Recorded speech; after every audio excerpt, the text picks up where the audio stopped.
Partagez la vidéo.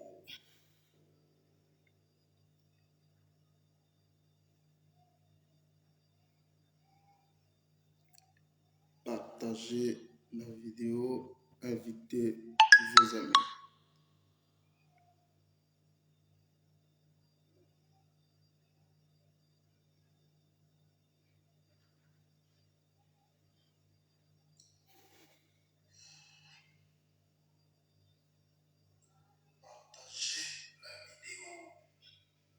Invitez vos amis. Partagez la vidéo. Invitez vos amis. Comme j'ai un petit bout de temps, on va faire rapidement et puis on va avancer.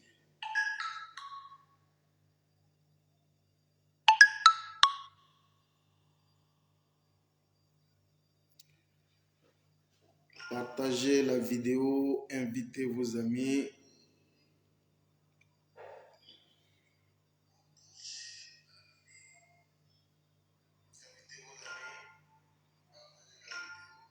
Je ne vois pas pour l'instant les commentaires.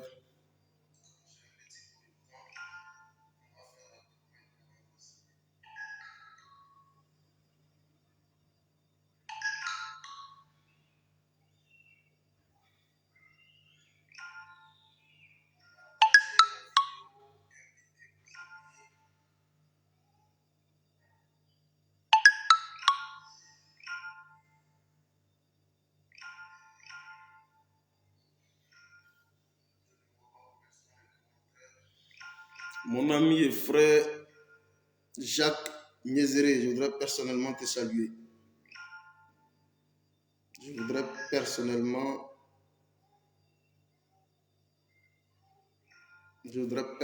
te saluer. Jacques Niezéré, je voudrais personnellement te saluer. Pour ce grand geste, je voudrais personnellement te saluer. Jacques Niezéré.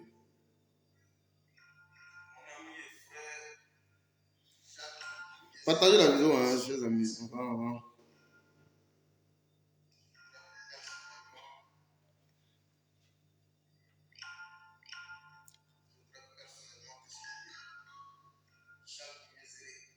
Kanye Monde, il est fédéral, tu nous as manqué. Ah oui, je suis là.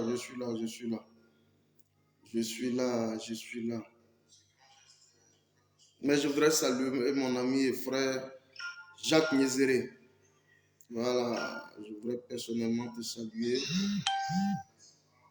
pour ce grand geste. Je voudrais personnellement te saluer. Je voudrais saluer ma maman Douchka Pakura. Je voudrais également saluer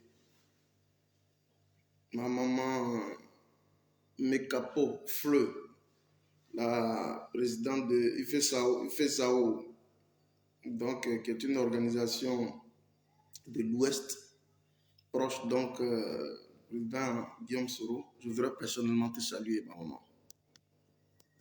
Et je voudrais saluer tout le monde. Je dis partagez la vidéo et puis invitez vos amis. Nous allons démarrer en trombe. Vous savez, depuis un bon moment, je ne parle plus toujours comme ça. Ce n'est pas de ma faute. C'est par rapport à certaines contingences. Donc, voilà. Bonjour Fédéral, Boubacar Traoré, Hassan Kouakou, Eki Kouakou. Voilà, je sais que tout le monde aujourd'hui, c'est parce que bon, moi, je n'ai pas bougé aujourd'hui, je suis là. Donc, je vais en profiter pour marcher avec vous. Et les événements se succèdent, s'entrechoquent et s'entremêlent. Je n'ai pas eu donc l'occasion de vous revenir de plus belle pour naturellement vous faire l'une de ces analyses les plus pertinentes, mais j'espère bien pour ma part qu'on a eu l'occasion également de pouvoir bénéficier d'un certain nombre d'analyses sur d'autres canaux. Voilà. Je voudrais ici saluer le professeur Franklin Nyamsi. Karamoko Diallo, il dit bonjour Fédéral Goïta. Je suis au serré mon frère. Merci beaucoup. Merci. Merci beaucoup à vous. Voilà, partagez la vidéo, invitez vos amis pour qu'ils sachent que je suis là. Je l'ai déjà dit, nos vidéos sont restreintes, nos pages sont restreintes. Mais cette même vidéo, vous aurez la possibilité de la retrouver sur ma chaîne YouTube. Je reviens encore sur cette même annonce. Ça, je ne vais plus toujours revenir. C'est la dernière fois que je reviens dessus. Voilà. Le nom sur lequel on peut directement soutenir le fédéral, il est inscrit au bas de la vidéo. Donc, je vous y attends en inbox. Je ne vais plus revenir sur cette information. Voilà, je pense que c'est ce que vous devez savoir. Alors, chers amis, c'est un agréable plaisir pour moi de vous retrouver de plus belle et vous entretenir naturellement donc, sur l'évolution de la situation sociopolitique tant au niveau, nous allons rester précisément au niveau sous-régional. Je ne vais pas aller jusqu'au niveau de l'Union européenne. Nous allons rester simplement au niveau sous-régional. Voilà. Sous-régional ouest africaine. Voilà. Nous allons rester à ce niveau-là. Voilà. Ok. Donc, je voudrais personnellement vous saluer. Personnellement, je voudrais vous saluer. Alors, donc, si vous avez vu, quand vous finissez, vous regardez le titre de la vidéo, si possible, vous allez voir la deuxième annonce qui est marquée là-bas. Et ça, par rapport à cela, vous pouvez vous exécuter en attendant qu'on arrive à monétiser, parce que je veux bien monétiser la page.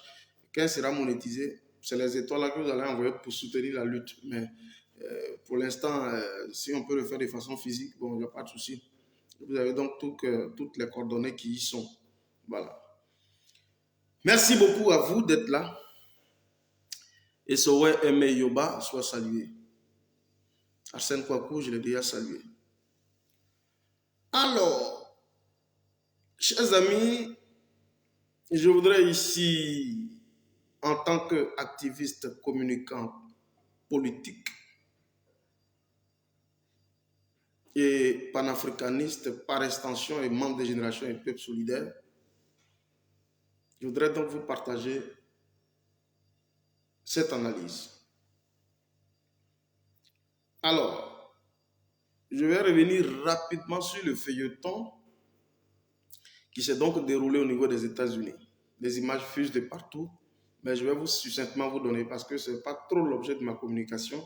L'objet de ma communication, je vais mettre les pieds directement dans l'affaire au niveau donc, de la Guinée. Mais je voudrais personnellement revenir un peu sur le feuilleton qui s'est produit au niveau donc, des États-Unis lorsque, sous convocation et sous injonction directe de l'Élysée, Alassane Dramane Ouattara aussitôt suscite donc la tenue d'une assemblée générale donc, qui devra réunir tous les différents pays de l'Afrique de l'Ouest. J'estime pour ma part que c'est biaisé parce que si c'est des questions qui relèvent directement des compétences des Africains au niveau donc de la sous-région, ben, il faille bien que ces problèmes-là soient traités directement sur le continent. Mais quand on fait donc de la déportation comme ça se faisait par le passé, je pense bien que là, il y a une volonté manifeste d'ingérence dans les affaires intérieures des différents États.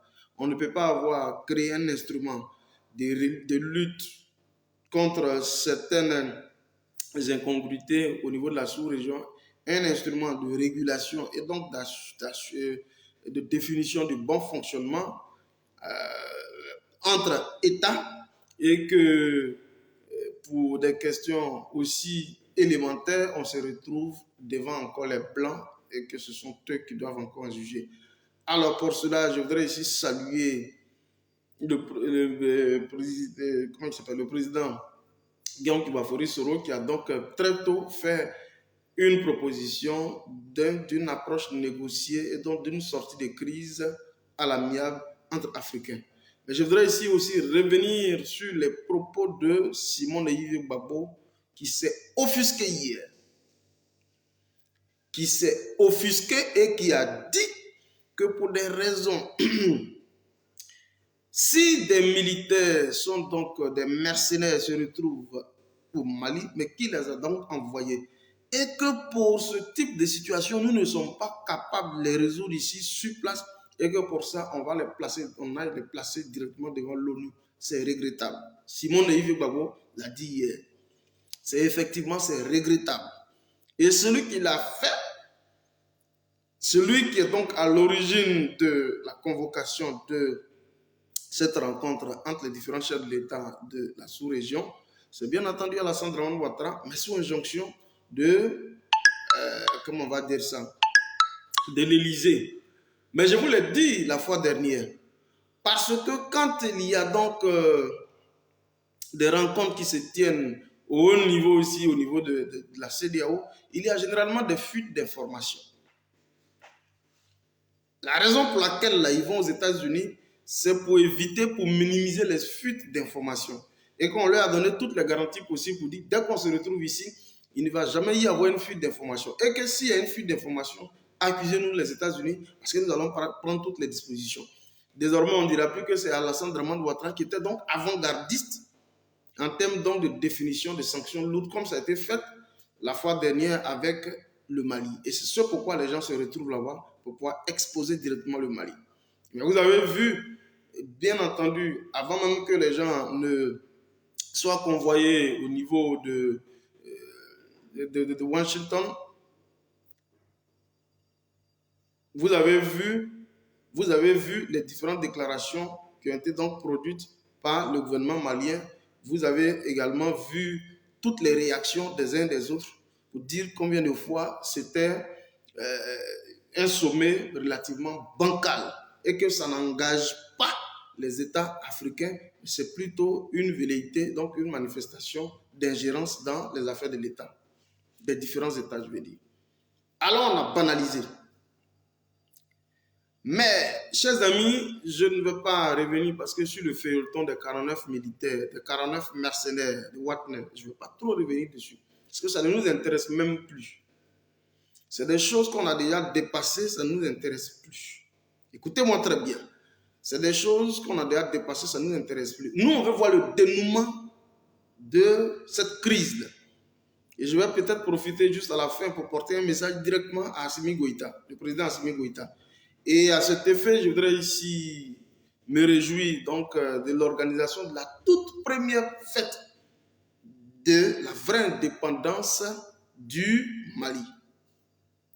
La toute première fête de la première indépendance, de l'année de la première indépendance du Mali. C'est ce que vous avez vu hier, où il y a eu donc une démonstration de masse populaire, il y a eu tout un événement de parade militaire et vous avez pu voir la démonstration de la puissance militaire malienne. Hier, vous l'avez vu.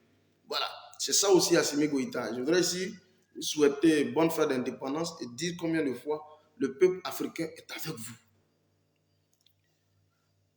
Yves Desroses Ijoro, sois salué. Alors, je vous l'avais dit, vous là, je vous l'avais dit. Il faut rapidement assommer le Mali parce qu'il risque d'y avoir ce qu'on appelle l'effet de contagion. Je reprends. Il faut vite crucifier le Mali, qui est donc aujourd'hui en net avancé en termes de définition d'accord de coopération avec la République fédérale de la Russie. Ça, il faut le dire haut et fort. Alors, il faut vite crucifier le Mali pour ne pas qu'il y ait l'effet de contagion. Alors, pour ceux qui se rappellent très bien, lorsque le 5 septembre 2021, il y a eu le renversement de, comment il s'appelle, de Alpha Condé. Je ne vais pas revenir sur, vous savez ce pourquoi Alpha Condé a été renversé. Jusqu'au jour d'aujourd'hui, Alpha Condé est resté dans une position de résistance vis-à-vis donc de la métropole. Reprenez ses anciens discours lorsqu'il tenait donc tête et qu'il a dit ce qu'il a crucifié. Il faut donc couper le cordon ombilical entre la Guinée et la métropole. En présence même d'Alassane Dramane Ouattara, c'est ce qu'il a plu aujourd'hui. Et ça s'est fait sous les auspices, effectivement, d'Alassane Dramane Ouattara. Alors, qu'est-ce qu'on fait? on prend donc un légionnaire, parce que Mamadi Doumbouya, il a fait pratiquement toute sa formation au niveau de la France. C'est là qu'il a acquis effectivement toute l'expertise militaire possible. Alors, étant légionnaire, c'est sur lui que les yeux sont rivés désormais. C'est sur lui qu'on mise. C'est le cheval gagnant de la France pour renverser Alpha Condé. Et on le positionne. Mais lorsqu'il prend le pouvoir, le premier jour, le 5 septembre 2021, j'ai été l'un des premiers cyberactivistes à venir vite fait sur la toile pour annoncer déjà le coup d'état militaire qui s'était effectué au niveau de la Guinée. Et tous avons applaudi. Mais jusqu'en un an d'exécution du pouvoir d'État, nous avons réalisé que Mamadi Doumbouya commençait à ramer à compte courant. À la vérité, on ne comprenait plus le jeu qu'il faisait parce que lorsqu'il était venu, sa présence a suscité ce qu'on appelle une lueur d'espoir au sein donc des populations ivoiriennes parce qu'il fallait procéder à un changement de paradigme de l'action sociale et politique en Guinée. Et voilà, on a vu cela comme une lueur d'espoir. Mais Mamadi Doumbouya était en train de travailler sur un certain nombre de facteurs au niveau endogène. Parce qu'on trouve déjà un ordre qui est déjà préétabli, un ordre ancien qui est préétabli. Il fallait travailler sur ces facteurs-là. Et vous avez vu un Mamadi Doumbouya qui a travaillé sur ces questions de sorte à pouvoir asseoir véritablement son pouvoir. Je vous le rappelle, il est colonel, c'est un officier. Colonel, c'est quelqu'un, c'est un légionnaire. Ça veut dire que c'est quelqu'un qui est habitué aux rudes épreuves. Voilà. Les rudes épreuves, c'est des choses auxquelles ils sont habitués. Et donc, vous voyez effectivement un Mamadi Doumbouya qui travaille effectivement à asseoir son pouvoir. Et lorsqu'il finit, il décide désormais de mener les grands débats. Il décide maintenant de mener les grands débats. Pas parce qu'il ne voit pas ce qui se passe au Mali, parce que depuis ce que vous le savez, le Mali et la Guinée, c'est un même poumon dans un même corps. Voilà, c'est un même poumon dans un même corps. Et ça, c'est des phrases illustres qui datent depuis les Sékou Touré. Donc, il y a effectivement des liens de fraternité et d'amitié séculaire qui les lient entre le Mali et la Guinée. Et c'est ce pourquoi, quand vous avez vu que le Mali était naturellement frappé par cette horde de sanctions, vous avez vu que la Guinée a dû donc procéder à l'ouverture de son port et a permis à ce que le flux des activités économiques entre le Mali et la Guinée soit donc garanti. C'est la preuve qu'il y a ce qu'on appelle cette notion d'intercomplémentarité entre les deux États. Ça, ce n'est plus à nier. Mais je vais vous dire tout à l'heure, je vais revenir sur des propos de quelqu'un qui, ma foi, m'ont touché et je vais à la fin vous présenter un élément audio que vous allez entendre. Chers amis, j'ai dû partager la vidéo parce que je suis très à l'aise ce matin. Partagez la vidéo. Alors, lorsque ce bâtard de Ambalo, et c'est comme ça qu'il faut le qualifier, c'est quelqu'un sans repère au niveau de l'Afrique, lorsqu'il fait donc une déclaration pour dire que la CEDEAO ne saura accepter une transition de 36 mois, c'est-à-dire de 3 ans, et que la Guinée pourrait donc s'exposer à des sanctions fortes, bien plus même que celles du Mali. Si seulement la Guinée n'accepte pas l'échéancier qui aurait donc été défini par la CEDEAO. Mais à la vérité, il s'agit de quoi? Il s'agit à la vérité de quoi? Il faut rapidement, vite déposer Mamadi Doumbouya parce qu'il y a quelqu'un qu'on propose. Il y a un homme qu'on propose qui est l'ancien premier ministre de, comment il s'appelle, de Alpha Condé. Qui est donc l'ancien premier ministre d'Alpha Condé. Mais comme les hommes veulent effectivement, parce qu'à un moment donné, on n'arrive plus à maîtriser Mamadi Doumbouya. La France n'arrive plus à le maîtriser. On voit qu'il commence à ramer, je veux dire, à compte courant, je veux dire, de les intérêts. Et donc, on n'arrive plus à la maîtriser. Alors, on pousse Ambalo par la nuque, on l'envoie tout droit vers Mamadi Doumbouya. Et voilà, quand il va, le type de langage qu'il tient à Mamadou Doumbouya. Écoutez-moi très bien. Écrivain fédéral Fodé. Voilà, je reprends maintenant ce nom qu'on m'a donné depuis le 5 septembre 2021. Fédéral Fodé. Voilà, c'est moi le Guinéen qui parle. Doumbia Zouzou, soit salué. C'est moi maintenant le Guinéen fédéral. Quand je suis au Burkina, mais en attendant que Damiba se ressaisisse, mais je prends le nom fédéral Sankara. Au Mali, c'est fédéral Goïta. Et en Guinée, c'est fédéral Fodé. Voilà, donc écrivez. Alors, le type de proposition qu'on va directement faire à Mamadou Doumbouya. Lorsque nous allons avoir la définition d'un échéancier électoral précis et que nous allons pratiquement soumettre au niveau de la France. Et voilà, merci beaucoup. Fédéral Fodé, Doumbia Zouzou, merci. Écrivez Fédéral Fodé. Lorsque nous allons avoir cet échéancier, c'est-à-dire ce chronogramme électoral-là, nous allons le soumettre à la France. Mais nous avons un candidat. Nous avons quelqu'un, Yaouré Gustave Kessé soit salué. Nous avons effectivement quelqu'un que nous allons proposer. Et lui, c'est le choix de la France, mais c'est un homme qui est sorti des entrailles de Alpha Condé. C'est son ancien Premier ministre.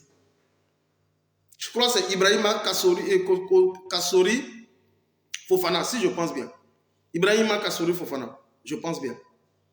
Et donc, c'est cet individu-là qui est donc le candidat pressenti pour la France.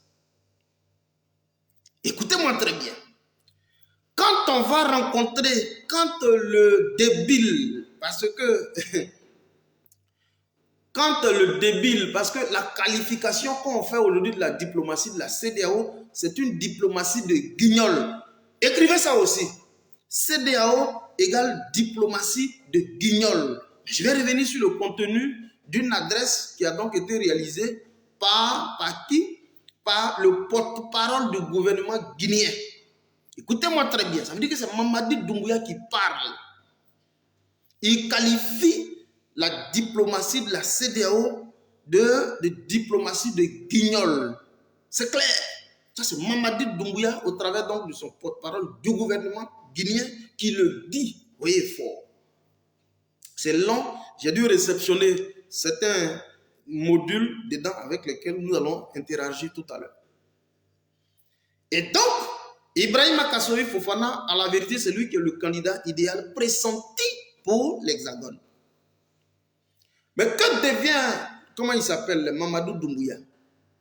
À la vérité, Mamadou Doumbouya, c'est quelqu'un qu'on veut prendre, on veut sucer, on veut jeter après usage. Mais quand on finit de le sucer, presser, jeter après usage, il y a possibilité même qu'il puisse répondre de ses actes plus tard. Jacques Mézéré, tout à l'heure, je viens à l'instant de te saluer. Lorsque j'ai commencé la vidéo, je viens à l'instant de te saluer. Jacques Mézéré. Il faut saluer Jacques Mézéré. Dès que j'ai commencé la vidéo, dès que je t'ai salué, merci infiniment, mon ami et frère. Voilà, merci infiniment pour ce grand geste. Merci infiniment. Jacques Mézéré, il est là sous la vidéo.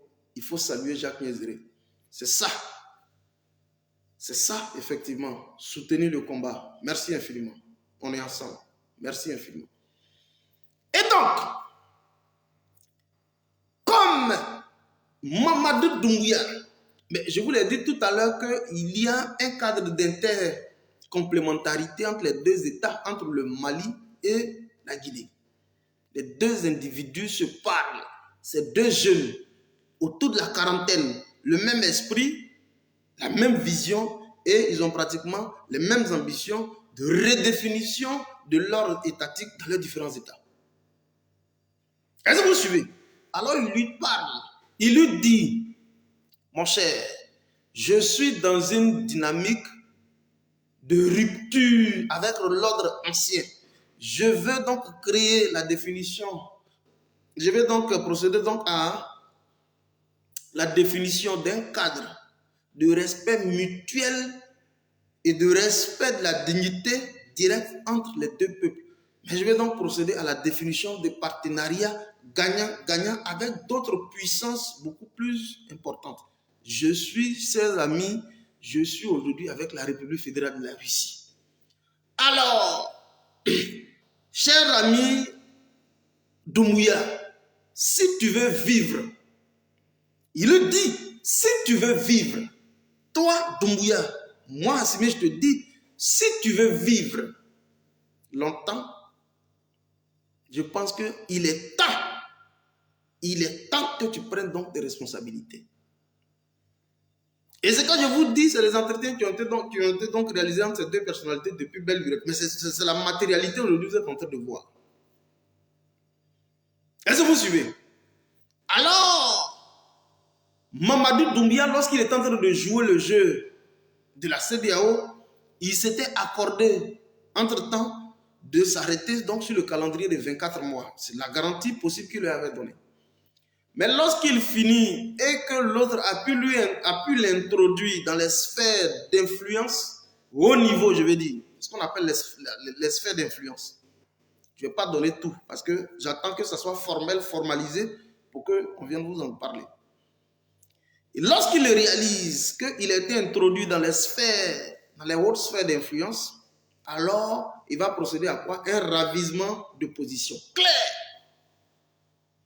Il va maintenant faire comme Assimi Goïta. Il va décider de faire comme Assimi Goïta. Je parle de Mamadou Doumbouya. Et voilà comment nous allons commencer à reconnaître Mamadou Doumbouya. La CEDEAO, l'information leur remonte que la Guinée décide désormais de ne même plus accepter une quelconque candidature parce que quand on le fait, on veut exclure carrément Mamadou Doumbouya. Or, il y a la possibilité de redéfinition du cadre institutionnel pour que, à la limite, celui qui voudrait naturellement se présenter puisse le faire en toute quiétude. Mais là où on va, on ne donne même plus la possibilité à Mamadou Doumbouya. Mais Lassana Conté qui est arrivé au pouvoir, c'était un militaire. Donc on ne veut même plus donner la possibilité à Mamadou Doumbouya de pouvoir même se présenter. Et que c'est une ancienne constitution qui a donc été taillée sur mesure qui écarte directement la possibilité de Mamadou Doumbouya de pouvoir se présenter à d'éventuelles élections. La leçon de Assimi Goïta étant rentrée très bien, il décide donc de prendre ses responsabilités. Nous n'accepterons pas de nous arrêter à 24 mois de transition. Nous allons passer de 24 mois à 36 mois parce qu'il faut un élément catalyseur. Il faut toucher. Pour qu'il y ait effectivement de la crispation autour d'un sujet, il faut un élément catalyseur. Et comme les gens sont accrochés aux élections, alors il dit de 24 mois, nous allons passer à 36 mois, c'est-à-dire à 3 ans bien comptés. Même chose qu'au Mali. C'est la débandade. Les gens rentrent dans une colère noire. On envoie un ballot pour lui dire, il faut dire à Mamadou Doumbouya, s'il ne se ressaisit pas, nous allons faire tomber sur lui un déluge de feu, de sanctions. Bien plus même que celui du Mali.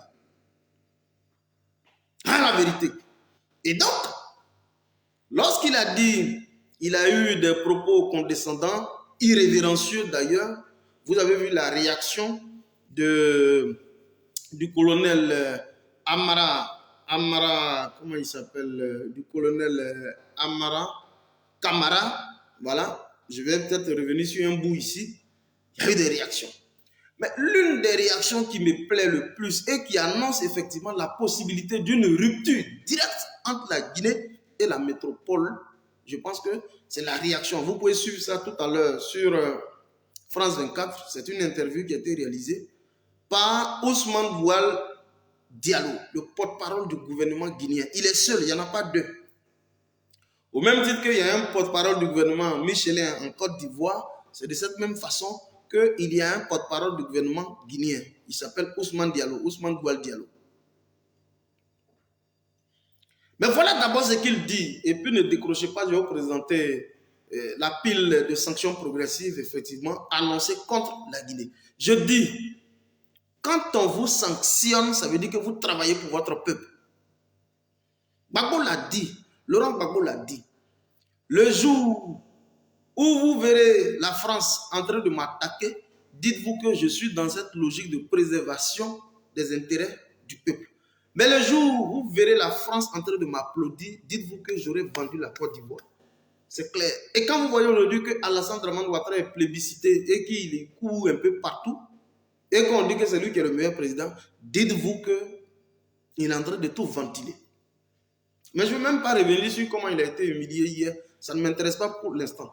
Les 46 mercenaires, 49 mercenaires, pour l'instant, je vais mettre le chapitre de côté. Je suis en Guinée.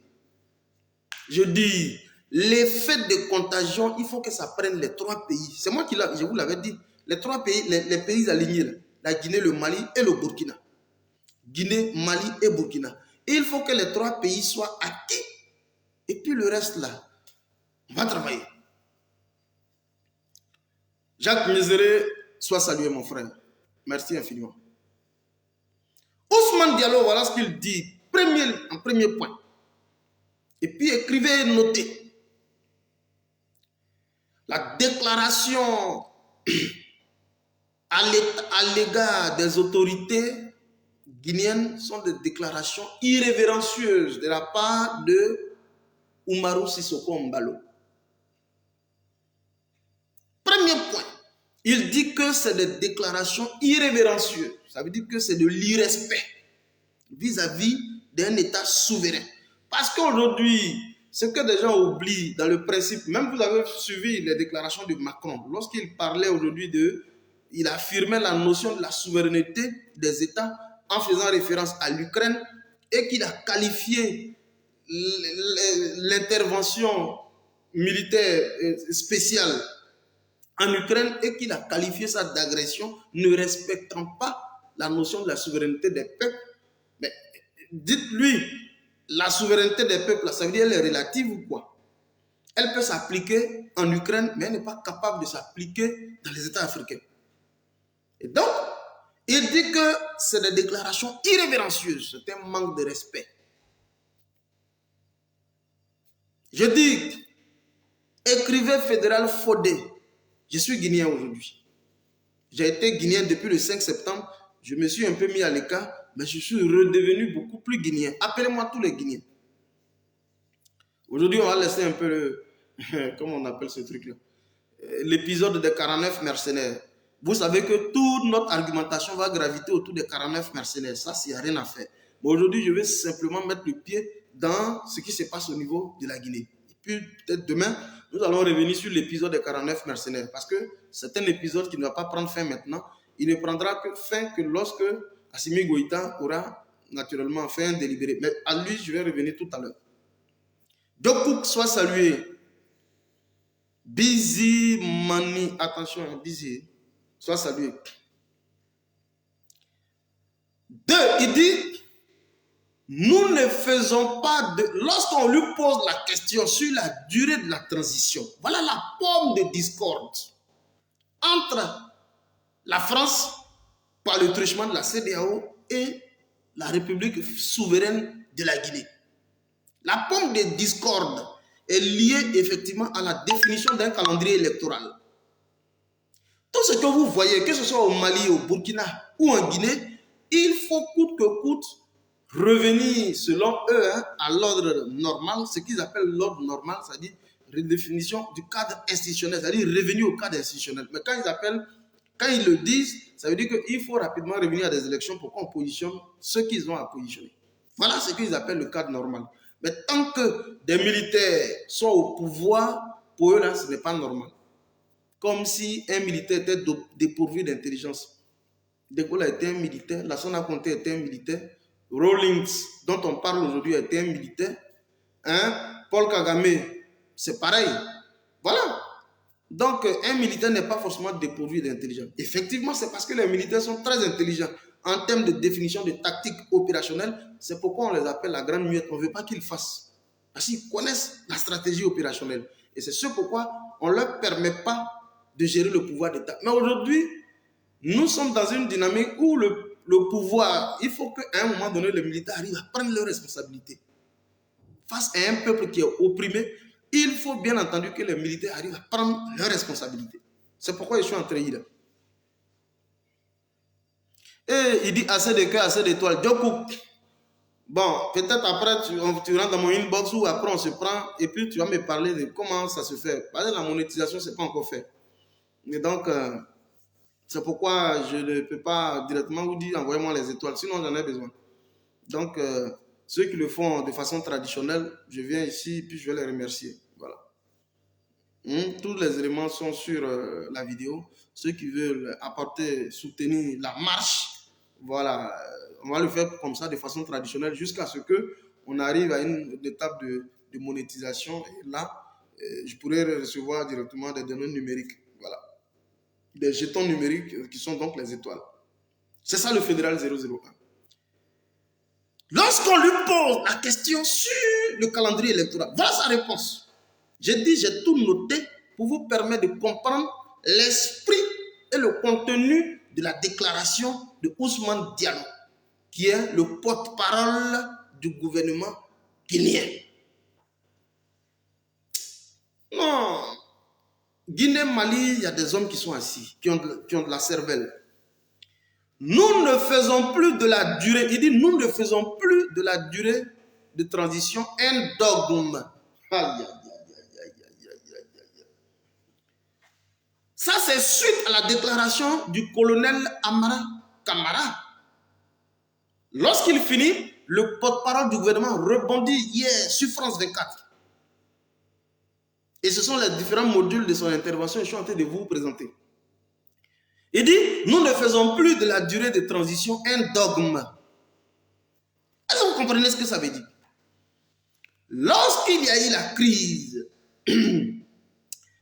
entre le Mali, le début de la crise entre le Mali et l'Occident, si vous vous souvenez, je crois qu'il est là, Guillaume Soro avait donc fait une proposition à l'époque où il a dit il faut sortir du fétichisme des dates électorales. Je reprends. Guillaume Soro avait dit il faut sortir du fétichisme des dates électorales parce que ce n'est pas une fin en soi l'organisation d'une élection. Je sais de quoi je parle parce que ayant eu l'expérience en matière d'organisation des élections en 2010, que la plupart des crises qui sont intervenues toutes ces 30 dernières années en Afrique sont donc parties des élections mal goupillées, des élections qui n'ont pas bénéficié effectivement d'un cadre institutionnel bien défini et de effectivement l'organisation d'un jeu électoral consensuel. Alors l'élection, l'organisation des élections n'est pas une fin en soi. Et là ici, Ousmane Diallo, il revient sur ses propos, il dit nous ne faisons plus de la durée de transition un dogme. Non, les Guinéens là, ils comprennent français. Quand j'écoute bonbon français comme ça là, vous savez que je suis trop content. Quand les gens parlent bonbon français comme ça, ça dit que on parle ça en bon français pour te dire tu m'emmerdes.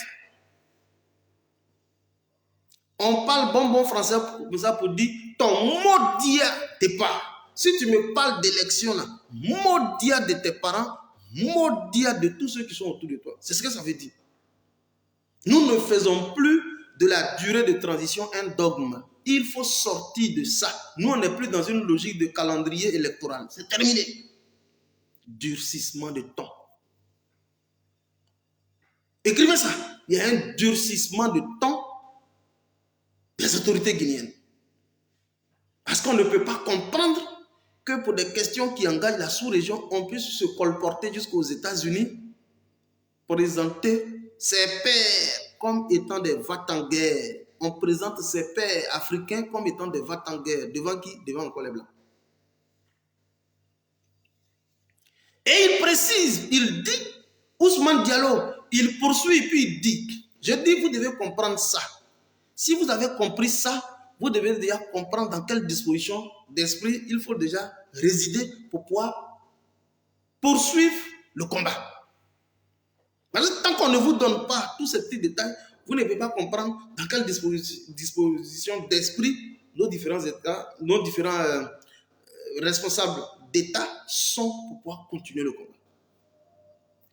Ousmane Diallo dit ici que quand il y a eu donc la crise, la transition au niveau de 2010, précisément au niveau de la Guinée, la fixation de la période de transition par la communauté internationale avec adoption de mécanismes bancals, ont résulté sur 10 bonnes années d'instabilité politique. Je reprends ça. 2010, lorsqu'il y a une transition, aussitôt, on leur met la pression. La communauté internationale vient, on leur met la pression. Comme on avait mis la pression à l'époque sous Laurent Gbagbo. Je pense qu'il ne faut plus tomber dans ce même piège de fétichisme de date électorale.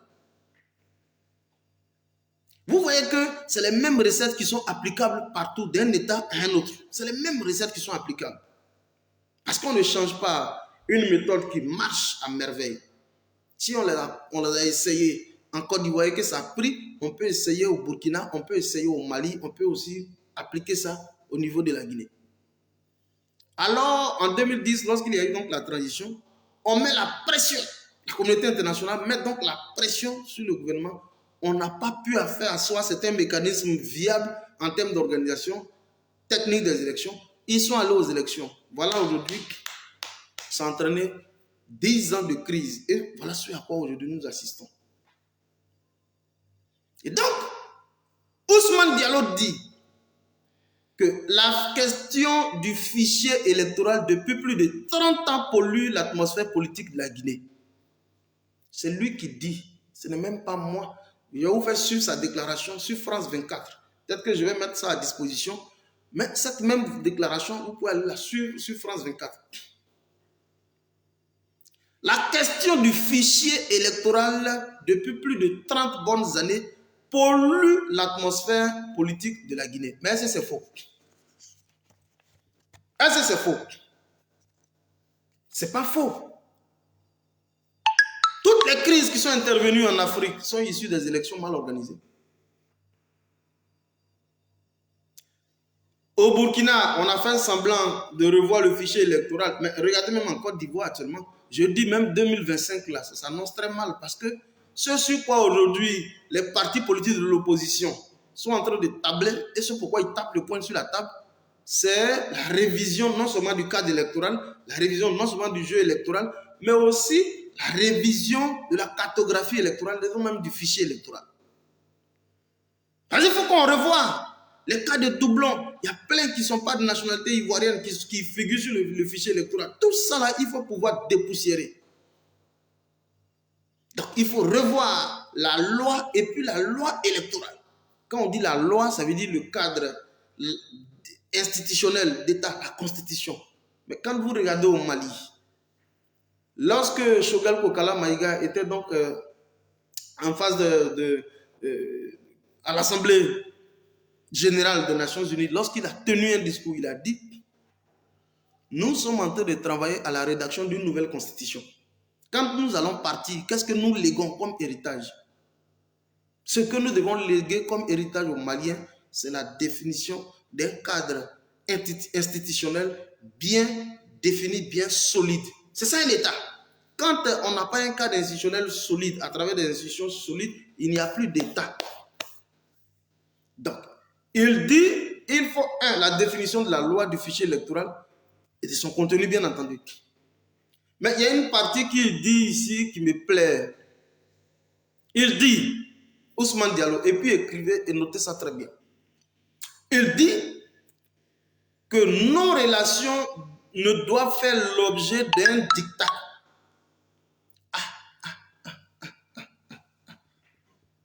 Les gars, les Guinéens ont commencé à prendre position. Nos relations ne doivent faire l'objet d'un diktat. Ça veut dire nous. Ce n'est pas nous qu'on va commander. On n'est pas prêt à se laisser marcher dessus. Après plusieurs heures de réunion à 8. On n'est pas prêt. Plusieurs heures de réunion à 8. On n'est pas prêt à se laisser marcher dessus. Est-ce que vous suivez? Il dit, le peuple guinéen n'a jamais agi sous la contrainte de qui que ce soit l'Union européenne, même que ce soit l'ONU. Le peuple guinéen n'acceptera pas d'agir sous la contrainte de qui que ce soit. C'est le discours dont je vous donne le temps fort ont été réalisées par le porte-parole du gouvernement. Il est donc ministre de la communication, je pense, et porte-parole du gouvernement, Ousmane Diallo. Et qu'il faut que ce soit des relations qui existent effectivement dans le respect mutuel, dans le cadre de la diplomatie et du respect que les peuples se doivent. Ah, vraiment. Bon, aujourd'hui, là, c'est pas ce que Assimi Goïta disait depuis belle lurette. Le respect mutuel entre les États, dans le cadre même de la diplomatie et du respect que les peuples se doivent. La France est la France, c'est un État souverain. Le Mali est le Mali, qui est un État souverain, de même titre que la Guinée et le Burkina de Damiba, qui est pour l'instant en train de... Je ne sais pas dans quoi il est. Mais allez dire aussi à Damiba, il faut bien qu'il se ressaisisse très vite. Parce que l'encerclement du Mali qu'on avait voulu faire à travers le Burkina, le Niger et même la Guinée, l'encerclement, vous voyez que les choses sont en train de s'effriter progressivement parce que la Guinée est en train de nous rejoindre. Nous a rejoint, je veux dire. Et il finit même pour dire les relations entre le Mali et le Burkina sont donc précurseurs d'une nouvelle forme de coopération. Bon, vous savez, en langage diplomatique et politique, vous savez, c'est le langage enrobé. Mais je vais vous expliquer ce que ça veut dire. Les relations entre le Mali et le Burkina sont donc précurseurs d'une nouvelle forme de coopération. C'est clair. Mais la coopération ne date pas d'aujourd'hui. Il y a des coopérations depuis historiques. Il y a des coopérations depuis historiques. Voilà, ça ne date pas d'aujourd'hui. Mais aujourd'hui, cette coopération est matérialisée même au niveau économique. Je vous l'avais dit tantôt. Donc, ce n'est pas une histoire d'aujourd'hui. Mais on va aller jusqu'au renforcement de cette coopération. Je vous ai dit tout à l'heure, Mamadi Doumbia a vu dans le fond de la marmite. Il a touché haut. Et aujourd'hui, il prend position. Il dit qu'il faut bien entendu que les relations soient basées sur le respect mutuel dans le cadre de la diplomatie et du respect que les peuples se doivent. Mais quand on dit ça, je pense qu'aujourd'hui, nous allons allègrement vers une logique de rupture avec l'ordre ancien. C'est ce que vous devez retenir. Voilà tout le sens du combat. Alors, comme on voit que Mamadi Doumbia refuse effectivement d'obtempérer, les sanctions commencent à tomber. Je vais vous faire écouter juste cet élément. Les sanctions commencent à tomber. Mais vous savez que quand les sanctions tombent dans un premier temps, elles ne sont pas d'ordre générique. C'est des sanctions ciblées dans un premier temps. Voilà. Il y a des autorités au niveau du pays dont on cible les avoirs et c'est sur eux directement que les sanctions sont portées. Mais ça, c'est des effets, je vais dire, de dissuasion du premier niveau. Et puis c'est après, on arrive à des sanctions d'ordre générique. Donc, je vais vous faire écouter l'élément. De sanctions progressives sur des individus et contre la junte guinéenne. Attends. Après plusieurs heures de réunion à 8 Écoutez, c'est un élément audio. Les dirigeants de la CEDEAO ont conclu de nouvelles sanctions contre la junte militaire en Guinée. Il a été arrêté la prise de sanctions progressives sur des individus et contre la junte guinéenne. Très rapidement, la CEDEAO va établir une liste de personnes à sanctionner et de manière graduelle appliquer ces sanctions. Je vais revenir sur ça. Arrivé au pouvoir par la force en septembre, les dirigeants de la CEDEAO ont conclu de nouvelles sanctions contre la junte militaire en Guinée. Il a été arrêté la prise de sanctions progressives sur des individus. Je vais vous reprendre ce qu'ils disent. Il a été arrêté la prise de sanctions progressives sur des individus et contre la junte. Ils appellent ça junte, mais pour nous, c'est un gouvernement de transition. Donc, il a été arrêté la prise de sanctions progressives sur des individus et contre la junte guinéenne, qui est en réalité le gouvernement de transition guinéen. Très rapidement, la CEDEAO va établir une liste de personnes à sanctionner et de manière graduelle appliquer ces sanctions. Ça veut dire quoi?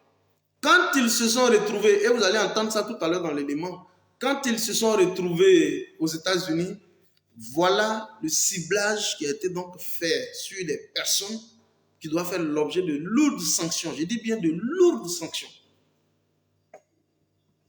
Et ça, celui qui impulse la dynamique, c'est depuis Abidjan.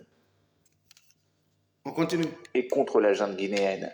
Très rapidement, la CEDEAO va établir une liste de personnes à sanctionner et de manière graduelle appliquer ces sanctions.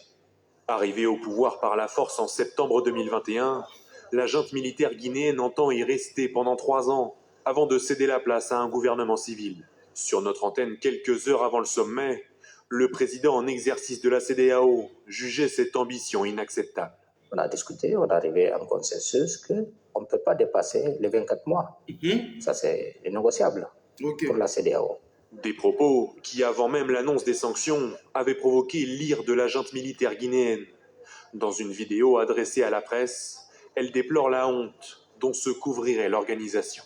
Le mensonge grossier et les propos qui s'apparentent à de l'intimidation sont de nos jours des pratiques rétrogrades qui n'honorent pas son auteur et ternissent par la même occasion l'image de marque de la CEDEAO.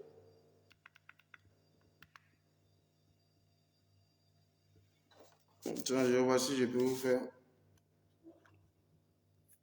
Si je peux vous faire écouter, regardez juste ce gars. L'ire de la junte militaire guinéenne. Dans une vidéo adressée à la presse, elle déplore la honte dont se couvrirait l'organisation. Le mensonge grossier et les propos qui s'apparentent à de l'intimidation sont de nos jours des pratiques rétrogrades qui n'honorent pas son auteur et ternissent par la même occasion l'image de marque de la CEDEAO. Dans l'autre dossier au programme du sommet exceptionnel, les dirigeants de la CEDEAO réclament la libération au Mali de 46 militaires ivoiriens qualifiés de... Ça c'est votre affaire. Donc 46 mercenaires, ça c'est votre affaire. Ça c'est vous qui voyez.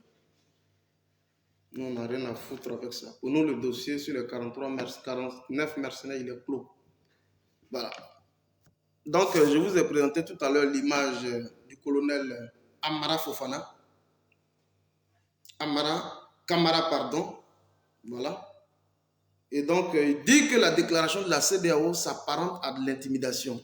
Mais je viens à l'instant, juste à la suite de Camara, je viens de vous donner les temps forts de la déclaration du porte-parole du gouvernement. Ça veut dire que quand il a fini, Ousmane Diallo est monté au créneau et a déshabillé effectivement l'UE, la CEDEAO et même l'ONU et a donné la position claire désormais de la Guinée dans cette nouvelle posture effectivement dans laquelle ils veulent s'orienter, mais en conformité naturellement avec la dynamique amorcée par le Mali. Voilà ce que vous devez savoir. Donc, pour ma part, ça a été un agréable plaisir d'avoir participé avec vous à ce temps d'échange relativement fructueux. On va vous revenir sûrement sur la question des 49 mercenaires parce qu'on n'en finira jamais.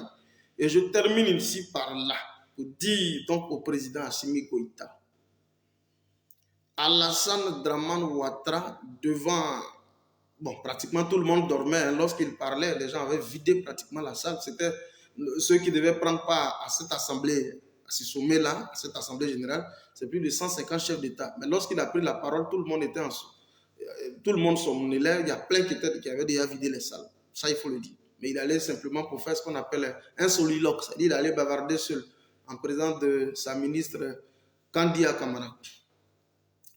Mais ce qu'il faut retenir, puisque c'est diffusé sur les différents canaux d'information, et donc c'est ce qui démontre le caractère public de cet événement, il a dit que les 49 mercenaires ont été injustement arrêtés au Mali et qu'ils font l'objet d'otages.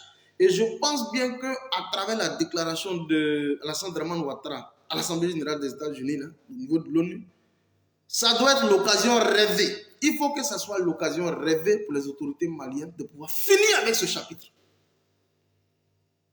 Je reprends. En se servant de la déclaration d'Alassane Dramane Ouattara, accusant le Mali d'avoir pris en otage ces mercenaires, je pense bien qu'il faut que ce soit l'occasion rêvée. Parce que nous, on le sait pertinemment, qu'en présentant, en convoquant, je veux dire, cette Assemblée générale, nous, on le sait très bien. C'est une façon de faire ce qu'on appelle... comment on va dire ça? C'est une façon de faire tourner les gens en bourrique. Hein? C'est une façon de faire tourner les gens en bourrique. Parce qu'ils le savent pertinemment. Le Mali, depuis le 14 août, je pense bien, a posé une revendication, a introduit une plainte au niveau des Nations Unies en accusant la France avec plus de 50 chefs d'accusation, plus de 50 preuves. En accusant la France d'avoir commis donc des exactions sur le territoire malien. Et pour tourner dos à cela, on sort un épisode dans lequel on dit, bon voilà, il faut que les gens viennent pour libérer les 49 mercenaires. Ça, c'est de tourner les gens en bourrique, en dérision. Mais le vrai problème, c'est parce que la France ne veut pas faire face à cette responsabilité dans le mettre dans les exactions des populations, en violation effectivement de l'espace aérien. Il y a plus de 50 preuves dont dispose le Mali. Et c'est cette question qui doit donc être traitée, qui doit être traitée devant le Conseil de sécurité de l'ONU. C'est clair. Et je profite ici pour dire à Assimi Goïta, il faut mettre fin au débat.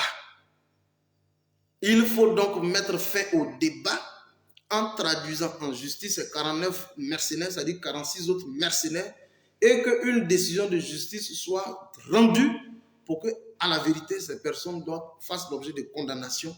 Et puis c'est clair, on passe à autre chose. Parce que les défis sont énormes. On ne va pas traînailler sur 49 mercenaires indéfiniment. Voilà le message que je voudrais ici porter à Assimi Goïta. Il ne faut pas traînailler dessus. Il faut aller au plus pressé. Parce que nous avons des grands défis à relever. Nous venons à l'instant de réaliser la toute première fête d'indépendance de la République souveraine du Mali. Les grands défis sécuritaires doivent être réalisés. Et je pense bien, parce que je l'ai toujours dit, tant que nous n'avons pas procédé à la restauration de l'intégrité territoriale du Mali, il n'est pas question même d'envisager l'organisation technique d'une quelconque élection. Ça fait partie même des prérogatives les plus préliminaires au niveau des autorités maliennes. Et je pense que ça il faut s'atteler. Les 49 mercenaires, il faut en finir avec ce chapitre-là. Abdou Karim Traoré soit salué. Alors, merci infiniment. Merci infiniment. Vous regardez la vidéo. Privé fédéral marche. Merci infiniment à vous qui avez participé à ce temps d'antenne. Ça a été donc un agréable plaisir pour moi d'avoir échangé de fort en comble avec vous. On va vous réunir chaque fois que le besoin se fera sentir sur l'épisode des 49 mercenaires. Nous avons beaucoup d'informations, toutefois à vous livrer. Ce qu'ils sont allés faire au niveau des États-Unis, ce qu'ils se sont dit dans le fin fond du secret de Dieu, ce qu'ils se sont même dit, nous allons venir ici et puis nous allons vous les révéler. Merci infiniment, portez-vous bien. C'était donc Fédéral 001, activiste communicant, politique, membre de Génération et Peuple Solidaire. On est ensemble, portez-vous bien. Ciao, ciao. Merci beaucoup.